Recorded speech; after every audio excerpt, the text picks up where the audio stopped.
you guys have been loving the spooky stories and it seems to be bleeding through onto the pod. So to start, we have Steve's creepy cabin surprise. Love that alliteration.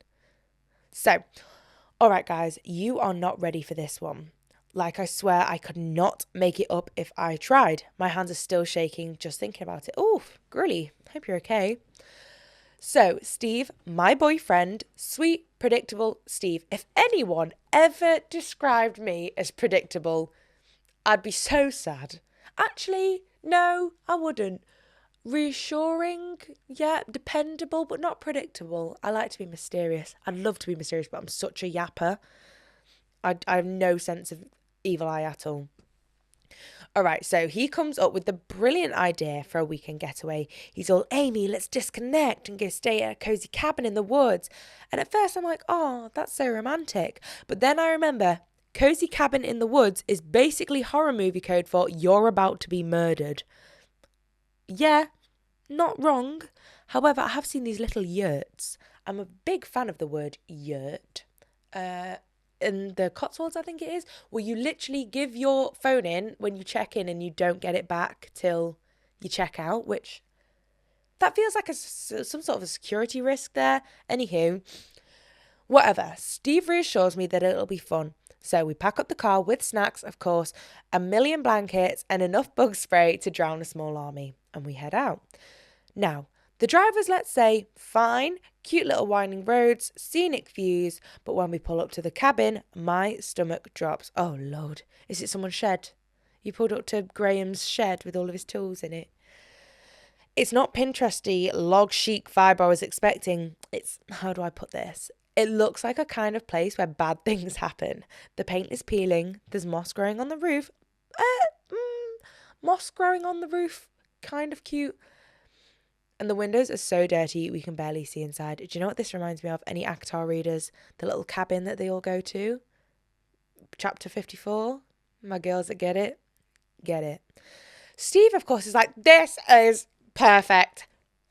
Is it, Steve? Is it really what you had planned for our nice romantic getaway? Is this... Raise your standards, Stephen. Oh, Lord. Meanwhile, I'm mentally mapping out the exits in case I need to run for my life. Good shout, girly pop. We get inside and it's even worse. The air feels heavy, like you just walked into a room where someone's been arguing. There's a weird smell, kind of like wet wood, and something else that I just couldn't place. A rotting corpse, I'm calling it right now. But again, Steve is totally unbothered, unloading our bags and acting like it's the Ritz-Carlton. How long have you been with Steve? Because if you've been with him for a couple of months, I fear this is the end of your life. If you've been with him for like 6 years and he's acting like this out of nowhere, maybe he needs some mental support.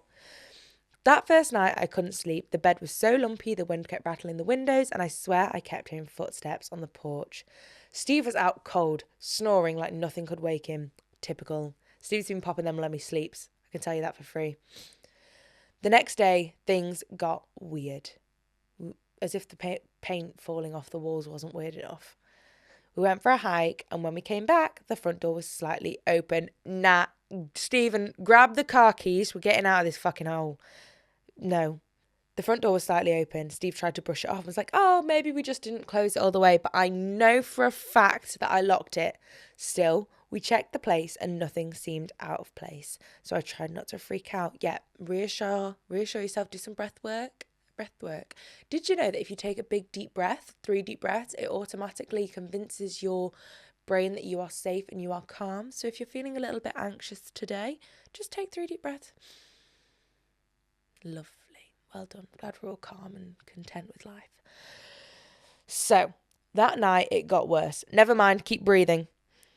I woke up around 2 a.m. to this soft scratching sound, like nails dragging across wood. Could it be a squirrel? It was coming from the living room, and I nudged Steve, whispering, "Did you hear that?" But he just mumbles something about raccoons and rolls over. So I decide to be brave or stupid and go check it out myself. Yeah, stupid. I'm cocooning myself, and that's a blue job. Go check the intruders. I grab a weapon, and the only one I can find is a fire poker. I fear that's a good weapon. Yeah? Good weapon to have. Nice big metal stick. That'd hurt if you're leaving a bruise. I creep down the hall. The scratching gets louder as I get closer, and when I finally peek into the living room, there's nothing there. Just an empty room and that same awful smell. Get the Febreze! But here's the thing. When I turn to go back to the bed, the scratching starts again. This time, it's coming from inside the walls. Has anybody heard of that horror, that documentary true crime thing? And it's a guy that was living in the walls of someone's house, and he was getting through like a back passage of... Do you know what I'm talking about, Jordan? Yeah. Was it in America?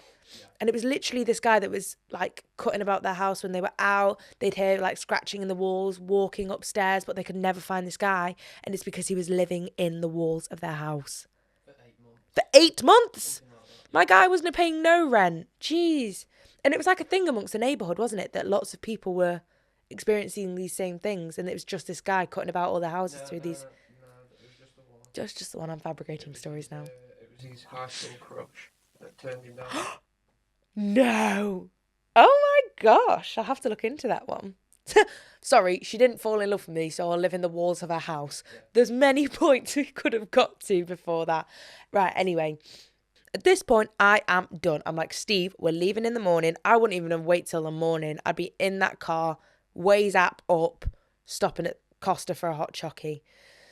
I don't care if we lose our deposit, but Steve convinces me to stay, saying I'm overacting and we'll laugh about this later. Spoiler alert, I ain't laughing.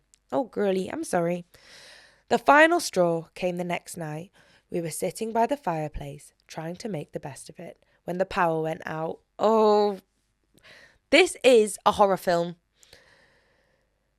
Everything was completely pitch black. Steve goes to check the breaker and I'm left sitting there with nothing but a dim light of a fire. Quite romantic, a nice crackle.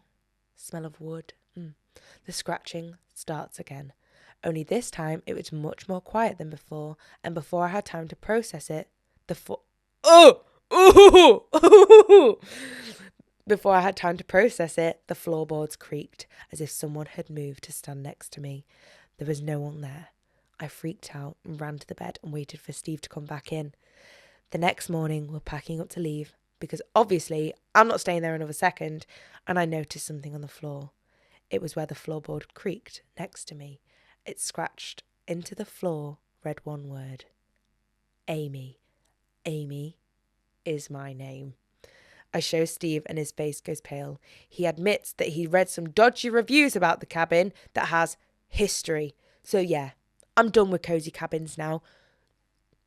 I don't have a single thing to say. Actually, this is just stupid from Steve. Why would he do that? And I'm sure these like individual cabins cost as much as a nice little stay in a Holiday Express or a Premier Inn, where you could have got a nice homely feel, not some dead person cutting about scratching your name into the floor. Also, borderline vandalism from the ghost there. Oh, you're going to lose your deposit. Yeah, because if there's damage done to a property, that falls back on the resident, no? I hope you didn't lose your deposit, because that's not fair. It was the ghosts. It was the poltergeists. I hope you broke up with Steve as well, because him pushing you to stay when you felt uncomfortable is not husband material, best friend. And I'm going to tell you that, girl to girl, you need to cut that man out of your life, because he did not protect you. He did not make you feel safe. He just, for lack of a better term, pushed it under the rug whilst he's sleeping snug as a bug. A poem by Tatty. So break up with Steve. Never go back to a cozy cabin again unless it's like a nice, cute stargazing pod at Alton Towers. And get that man off. Please fill my cup. Am I really asking for much? It's been a long week, I'm looking for fun. Please fill my cup. Find me under the sun. SOS, I'm just looking for a good time. Oh, oh, oh, oh. And I'm singing like, whoa.